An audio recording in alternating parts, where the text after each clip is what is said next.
અત્યારે ઉનાળામાં કાચી કેરી ખૂબ જ મળવા લાગી છે, તો આજે આપણે એકદમ ટેસ્ટી એવું કાચી કેરીનું શરબત બનાવીશું, જેને આપણે કેરીનો બાફલો કહીએ છીએ અથવા તો આમપન્ના કહીએ છીએ.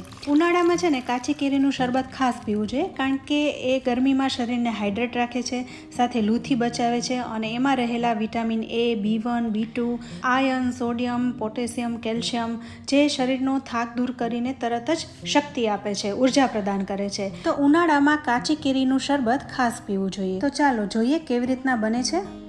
તો સૌથી પહેલાં કુકરમાં એક કળશો પાણી ઉમેરી દઈશું. હું અહીં એક કેરીનું શરબત બનાવી રહી છું, જે વજનમાં 250 ગ્રામ જેવી છે. આ કેરી છે ને એ તોતાપુરી છે, પણ તમે દેશી કેરીનું પણ બનાવી શકાય. જે કાચી કેરી હોય એમાંથી તમે આ શરબતને બનાવી શકો છો. કેરીને અહીં પાણીમાં છૂટી જ બાફીએ છીએ, એટલે છાલ ઉતારવાની જરૂર નથી. જ્યારે બફાશે એટલે એની મેળે જ અલગ થઈ જશે.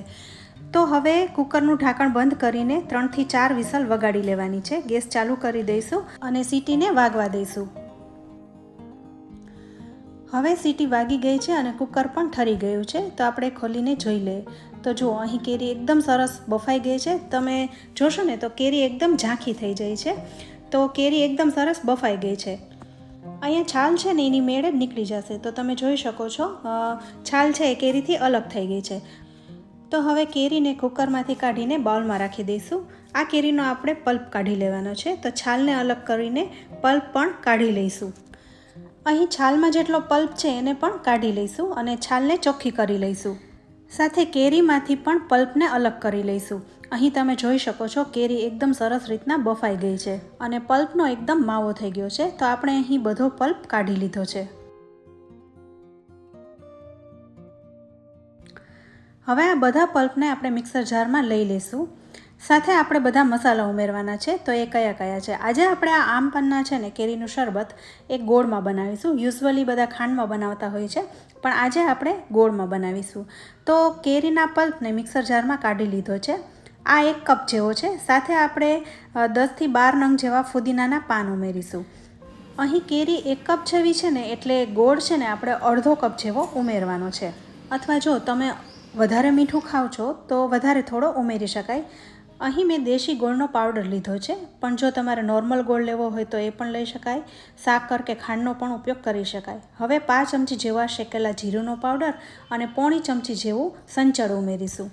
સાથે અડધી ચમચી જેવો ચાટ મસાલો ઉમેરીશું અને થોડા એવા મરી ઉમેરીશું. તો 5 ચમચી જેવા મરી અહીં ઉમેરવાના છે. હું અહીં મરીને ફ્રેશ ક્રશ કરીને ઉમેરી રહી છું, જેથી એની ફ્લેવર સરસ આવે. અહીં તમારે થોડી વરિયાળી ઉમેરવી હોય ને તો પણ ઉમેરી શકાય. હવે આપણે અડધો કપ જેવું પાણી ઉમેરી દઈશું અને મિક્સરનું ઢાંકણ બંધ કરીને બધું જ સરખી રીતના પીસી લેવાનું છે. એકદમ ફાઇન પેસ્ટ બનાવી લેવાની છે. તો અહીં બધું પીસાઈ ગયું છે, તો તમે જોઈ શકો છો એકદમ સરસ સ્મૂધ પેસ્ટ તૈયાર થઈ ગઈ છે. અહીં આપણે તોતા કેરી યુઝ કરી છે ને, એટલે આમાં રેશાનું પ્રમાણ નથી. પણ જો તમે કોઈ દેશી કેરી વાપરો અથવા બીજી કોઈ કેરીનો પલ્પ બનાવો ને, ત્યારે એમાં ખાસ ધ્યાન રાખવાનું કે રેશા ન હોય. રેશા હોય તો ગાળી લેવાનું. હવે આ પેસ્ટને તમે ફ્રીજમાં 6 મહિના સુધી આમ જ રાખી શકો છો અને મન થાય ત્યારે ફટાફટ શરબત બનાવી શકો છો. હવે જે ગ્લાસમાં શરબતને સર્વ કરવાનું છે, એ ગ્લાસને ડેકોરેટ કરવા માટે એક ડીશમાં ખાંડ, લાલ મરચું અને મીઠુંને છાંટીને ગ્લાસની બોર્ડર ઉપર આપણે લીંબુ લગાવી લઈશું. હવે આ બધો મસાલો છે એ ગ્લાસની બોર્ડર ઉપર કોટ થઈ જશે અને ગ્લાસ છે એ દેખાવમાં એકદમ સરસ લાગશે. હવે ગ્લાસ અહીં તૈયાર છે, તો 3 થી 4 ચમચી જેવી પેસ્ટ ગ્લાસમાં ઉમેરી દઈશું. સાથે એકદમ ઠંડુ થાય એ માટે થોડા બરફના ટુકડા અને ઠંડુ પાણી પણ ઉમેરી દઈ મિક્સ કરી લેવાનું છે.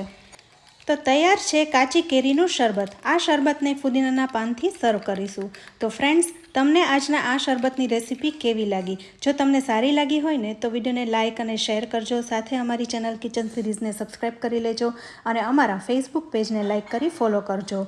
તો ફરી મળીશું આવી એક ઉપયોગી રેસીપી સાથે. ત્યાં સુધી આવજો.